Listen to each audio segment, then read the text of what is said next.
Today we're going to learn some of the most common areas in a WordPress theme. WordPress sites usually feature certain areas that are pretty much static when it comes to designing the actual site, the actual theme, or template, as some people actually call it. Basically, a lot of people have a confusion because these sites are usually distributed differently according to each template, and I'm going to show you different location areas. But a WordPress site, more or less, always includes some of these elements. It always includes a menu area, a main menu area, which is basically the navigation area of your website. A WordPress website needs to have some form of navigation that is both intuitive and easy to access. It also needs to have what is known as the main content. This area would constitute the main content of the website, wherever the text is, wherever the information is located. And also, a WordPress website needs to have something called footer. The footer area usually includes copyright information, contact information. Basically, some people put the address in here, and other different types of WordPress websites. Oh, there's also a header area, which will be this area, and a sidebar, which this particular theme doesn't include sidebar. But let me show you some of the other ones that actually have sidebars. Here's another sample website. This particular website has a video background. The background can be expanded or changed according to whatever needs you have. But it basically features the same areas: a menu area, a main content area. This particular one has a sidebar area. Here is the sidebar. I have it's also known as a widget area. In this area, I have the Facebook like box, the main content area, of course, wherever the main information is, and the footer. The header, in here, the header will be considered this. If we change to a different page, we see that we still have the header, we still have the background, we still have the sidebar, but it's actually being modified accordingly. WordPress websites are known to be very dynamic and very engaging. But as you can see, the main content area is what is changing. Basically, my main menu, the header, the sidebar is staying the same. Here's another website. Here is the main. Here's the main menu area. This will be the header area. This will be the main content area. And again, this website doesn't have a widget area or a sidebar. But it does include, well, actually, no, it does include a sidebar, but the sidebars here are at the bottom. The widget areas are located in the bottom. Another website, again, main menu, the header area, which in this case, it only includes text, the main content, and a widget area. The footer is in here. Another one, the header area.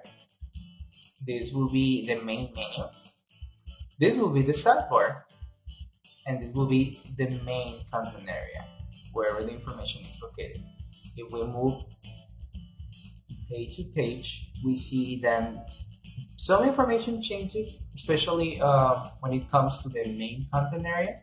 But most of the other areas, like the widget and the header, are pretty much static. The footer again. And here in my website, we have the header area, the menu, it's on top, but right now I am logged in, so you cannot see it. Here is the content area, the main content, and here's the sidebar. Now, my website is what is called, my particular website is what is called a full width website.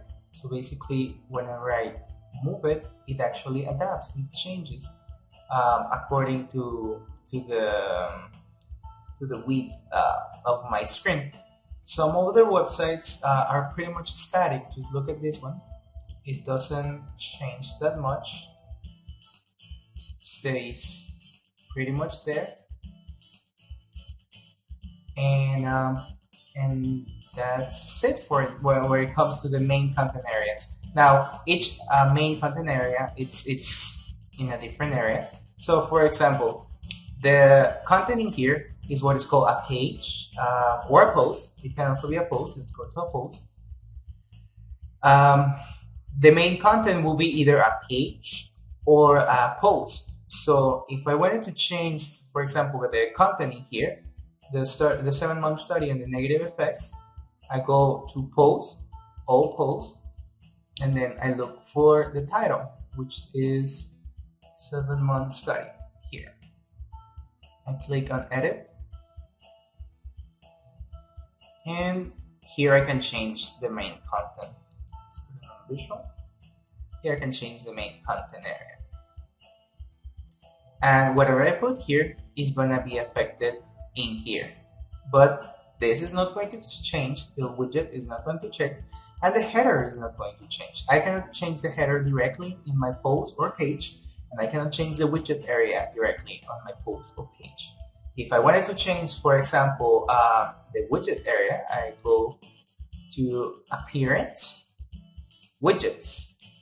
Widgets are also known as sidebars because usually they are on the side. However, as you saw in the other example, sometimes the sidebars can go underneath the main content area, which makes them not so much as a sidebar, but as a regular box. So this particular theme, you may see something different in your appearance tab. But in this particular theme, I have several widget areas. I have the header widget area, which I have my slideshow. The slideshow that you see here, it's on the main widget area. And the primary widget area, which is, this will be the primary widget area in which I have my contact information. I have contact, and here is my contact information. There will more information, it's advertisement, and my latest post, which is here. My latest post, contact, and all that. If I wanted to add another area, for example, let's say I want to add a login form, I just click and I drag it to the specific sidebar header, sidebar widget area that I want to include it, and I just leave it there. But right now, I don't want to do it. And that's it. I hope this helps you understand more or less the structure of a WordPress website when it comes to location areas. And again, each template, each theme, it's completely different. It's completely up to the developer of the WordPress team to change the areas. So you may see some areas that are different. You may see some areas that are all scrambled around. But again, the main concept is in there. All WordPress websites have a menu, sidebar, a content, and that's about it. Oh, I forgot about the menu. Let's go for, if I went to change the menu, for example, this, my website, my menu is over here right now. My admin area is covering it. But if I wanted to change the menu, what I do is I go to Appearance, Menu, and here I have my main menu, in which I have my home, the website estimate, the portfolio, the blog, the company, and the client login information. So if I wanted to make the primary navigation a different menu, which I create here, I'll just select it from here. And I wanted to add another item to this particular. I could say I want to add web design order form, and I just click on Add to Menu. And whenever you add something else to the menu, you click on Save Menu. Now, let's say that I want to make this particular menu item a sub-menu of something. I just drag it and I move it.